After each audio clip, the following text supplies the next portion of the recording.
முருங்கைக்கீரையை நல்லா 2 தடவை நல்லா கழுகிட்டு நல்லா இது மாதிரி நிழலில் உணர்த்தி இப்படி பாருங்களேன், இப்படி கையில் க்ரஷ் பண்ணால் பொடியணுங்க. அது மாதிரி நல்லா காய வச்சுக்குங்க.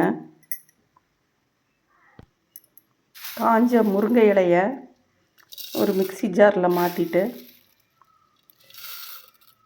இது கூடவே சீரகம், மிளகு, கொஞ்சமாக தனியா 3ஐயும் லேசாக வறுத்து இதில் போட்டு அரைச்சிக்குவோம். பாருங்கள், இது நான் நல்லா அரைச்சிட்டேன். என்ன நல்லா க்ரீன் கலராக இருக்குது பாருங்கள். முருங்கை இலை நீங்கள் எப்போவுமே நிழலில் தான் உணர்த்தணும். வெயிலில் காய வச்சிங்கன்னா கலர் மாறிடும்.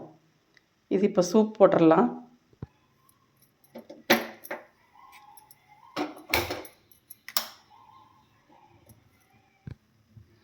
இப்போ 1 கிளாஸ் தண்ணி வச்சுருக்கோம். தண்ணி நல்லா கொதிக்கட்டும். ஒரு பவுலில் பாருங்கள், 1 பிஞ்ச் முருங்கை பொடியை போட்டு தண்ணி நல்லா கொதிச்சிருச்சு. இப்போ அதில் ஊற்றிடலாம்.